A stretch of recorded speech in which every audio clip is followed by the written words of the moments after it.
Off we go from Denver. Taking it about the 1. And no chance to get away as they'll get him down at about the 17-yard line. So here are the Broncos now for their opening drive. And leading them out there, their 6'5" quarterback. Would you say that last week's performance by him, workmanlike in terms of numbers? 1 touchdown, 1 pick, but obviously a loss. Yeah, that's the bottom line for him. All he cares about is how do we find a way to win the game. Maybe leans on a few other parts of the offense, and hopefully springs a receiver or 2 free. And incomplete to open things up. So after the incompletion on first, now 2nd and 10. And he stopped immediately there. Officially nothing on that one, no gain, so they're left with still 10 to go on 3rd down. This defense for the Steelers, they were very good in a victory a week ago over Cincinnati. Yeah, what stood out to me on tape, the way they were flying to the football. So that tells me that they've got all their assignments down, and they're playing with extreme confidence. He's going to go for a big play downfield. And that's caught inside the 30. And all the way home for a Broncos score. A great play there. 82 yards. And the Broncos have taken the early lead. Well, he's been doing this for a lot of years with the arm strength still there, and he showed it off on that one. And that is absolutely demoralizing for a defense because you've got the offense on the ropes. It's 3rd down. You're trying to get off the field, and then wham. You have a letdown in the secondary, and you give up a big one. And that one spanning an even 65 yards in the air, according to Next Gen Stats. Point after, right down the middle. And that makes the score 7-0. The drive there only spanning 3 plays. And it ends with a Denver touchdown. Set now to kick this one away, and off it goes. From a couple yards deep, he'll bring it out of the end zone. And tackled at the 21-yard line, so a net negative there of 4 yards. So here are the Steelers now to take over for the first time. And their quarterback, well, everyone knows he's got height, standing at 6'6". And I'll bet he's talking to his guys about resisting the temptation to try and turn this into an up-and-down game. Almost like basketball, where both teams press, and one team gets an advantage, the other team's trying to run with them, and they're just not equipped for it. Doesn't matter whether you're equipped or not. Just settle in, get calm before you go for the big strikes. 2 yards the loss, 2nd and 12. Sometimes I forget how much information he has to go through before the ball's even snapped. But what a diagnosis right there. Saw the play, shot through the gap like a rocket, and ends up spilling it for a loss.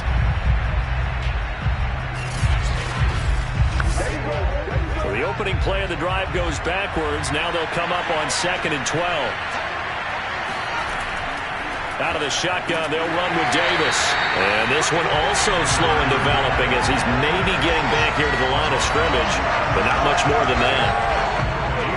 And the defense, they'll spread the field, a dime package here on 3rd and 12. They're going to look to throw. And he's got his man in stride, complete. And they will stop him short. They get him to the ground at the 27, no first down. It's a gain of 9, but it's also going to mean a punt here on their opening drive.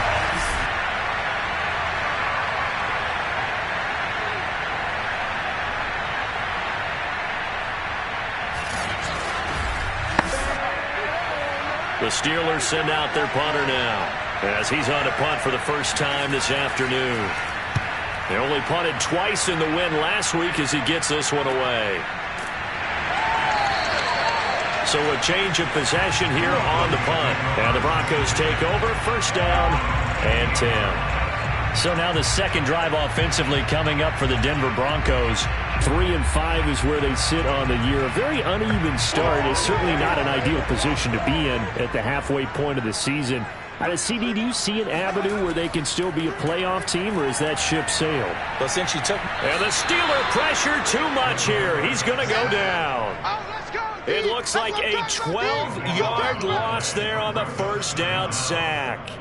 Well, the pass rush has been a real strength of late. They know how to get after the quarterback. Absolutely. 4 sacks last week. That's their first one here. Anything in particular you've seen from them or on film? I think that they're winning athletically up front, winning those one-on-one battles, but also when the offensive line wants to keep everyone in and mass protect, they know how to scheme their way back to the quarterback as well. That huge loss on the sack makes this job much more difficult. It's now 2nd down and 22 yards to go. And he'll lose yardage here, back to the 15. Just a 1-yard loss that time, but that's not what they needed. Now they're dealing with a 3rd and long. This defense is a difficult one to prepare for, one of the best in the league. They'll come at you from all angles, and they did a nice job there stopping him for a loss.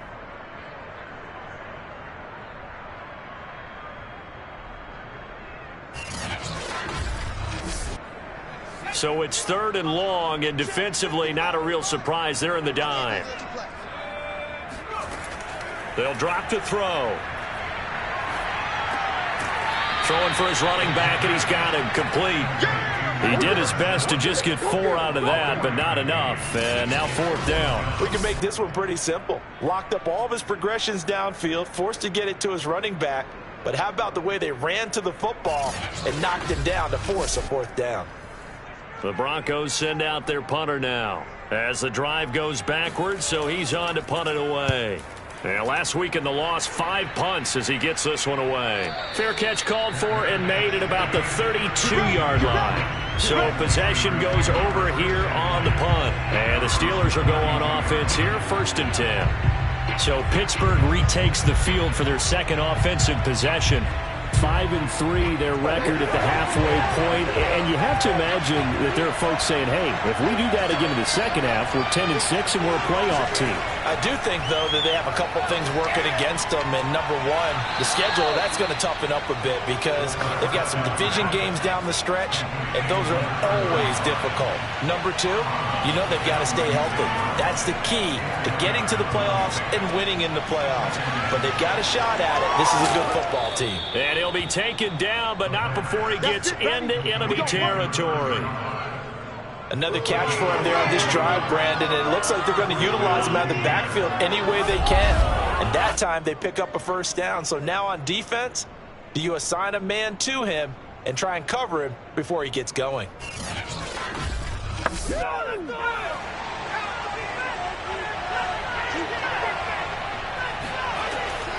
A 1st down carry for Davis. And he's going to be stacked up right at the line of scrimmage. Nothing there for him. 2nd down. Defensively here, you're facing a top 5 team in terms of points scored in the NFL. So when they're that high powered, you got to find a way to hold them under 20. Because to me, that's the magic number. 20 points. And he's going to be swallowed up. Sacked back at the 45-yard line. It'll go as a loss of about 6, and now it brings up 3rd.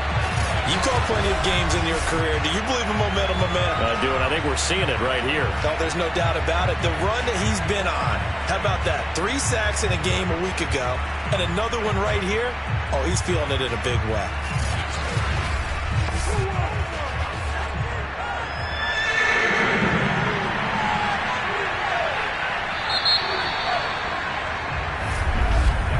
After 7-0 on EA Sports.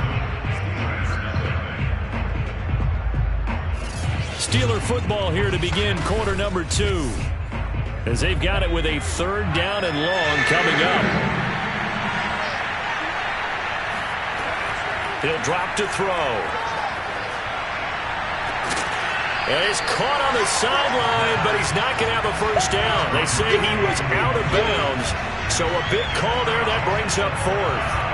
A 3rd down, he tried to stay in bounds, did all he could. He caught it, but was led a little bit too far. Yeah, that's always difficult, isn't it? Because you know half of your body is trying to stay behind while the other half is reaching out, trying to catch the football. The top half worked. It was the bottom half that was in question. And that one hits at the 7, but bounds into the end zone, and that'll be a touchback. So here are the Broncos to take over on offense. They lost 2 straight coming in, but good news for them right now. They've got the lead and the football.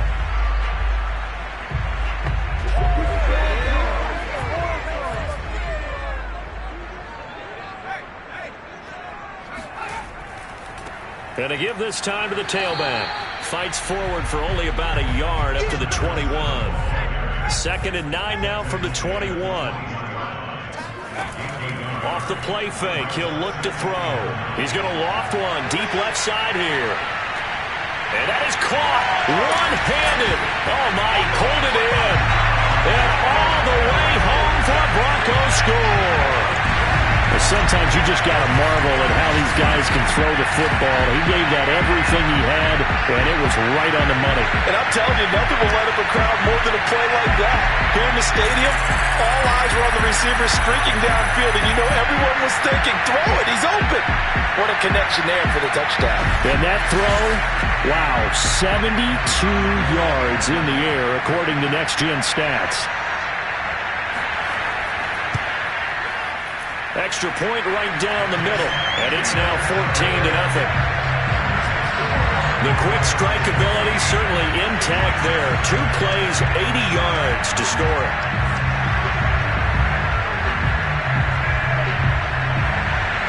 Out is the kickoff unit as they run up and send this one away. This fielded right at the goal line. And he will be brought down here inside the 20. Good coverage as he's dropped at the 17. Pittsburgh set to take over again on offense. They've shown precious little here offensively thus far as they try again with a first down now.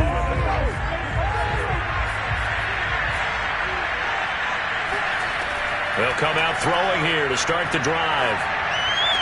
Throw right side caught by Davis. And able to get this across the 20 before going out of bounds. So give him 5 yards there on the pitch and catch. And that'll bring up 2nd down. And he's got it past the 30 before he's hit and dropped. I'm okay with the call there. In fact, I actually like it. I know they're down a couple of scores, but the running game worked in that situation. I would continue to go in that direction.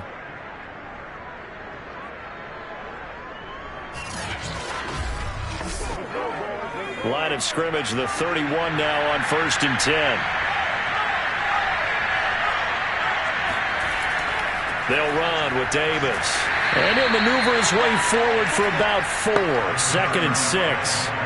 Following the pickup of 4, here's 2nd and 6. Back to throw here. And he's got it. Got his man on the end route. Complete. And they bring him to the ground just shy of midfield. And that's a more than acceptable read right there because it's zone coverage, so timing is everything. This time he waits for his man to come open, puts it right on him, and they pick up a first down.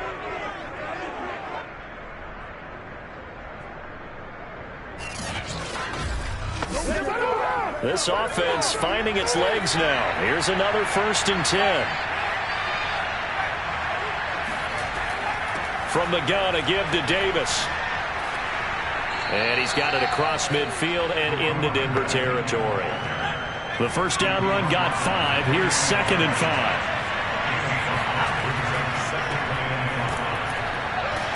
They'll get only a couple down to the 44. A good chance this is 4-down territory if they're unable to convert. But right now looking at a 3rd and 3. They'll look to throw here.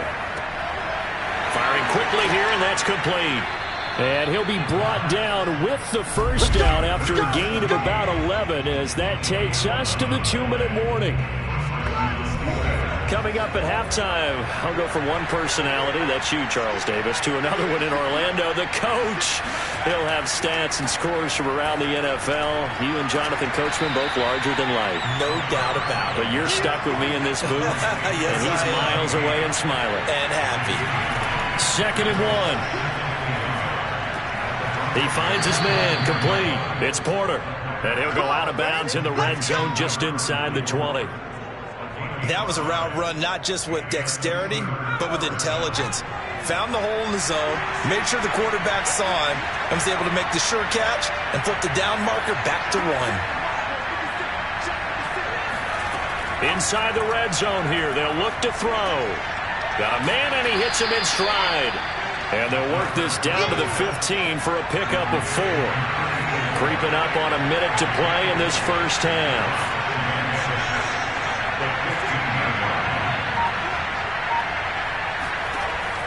They'll stick with the passing game as he looks to throw. And he's got his man in stride, complete.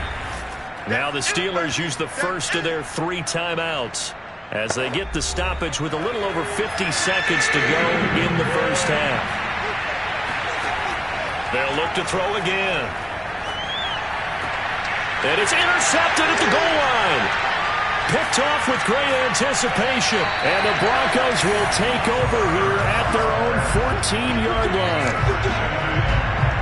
CD, I know it's just his second year in the league as a quarterback, but that's going to be one when he flips on the tape. He's like, I shouldn't have thrown that ball. No doubt about it, and his coaching staff will be emphatic about he shouldn't have thrown that ball. But remember, second year, as you noted, on-the-job training, so he's got to take this feedback that he's getting, negative or otherwise, and turn it into positives moving forward.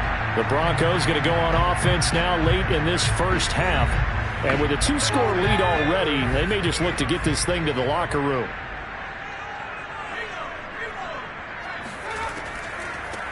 From the gun, they'll try to run it. Now the Broncos are going to call the first of their timeouts as they stop it here with just under 40 ticks to go in this first half. The last run got 3. Now here's 2nd and 7. Now back to throw, and that's incomplete. They head to the line facing a 3rd and 7 following the incompletion on 2nd down.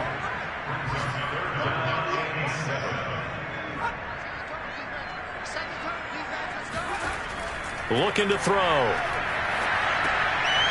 And he comes back with one complete. And he's going to have a first down, and they get into field goal range here at the 29. Good, strong throw and catch right there. And so far in this game, the alleys have been open for them to get completions, and they're taking advantage of it.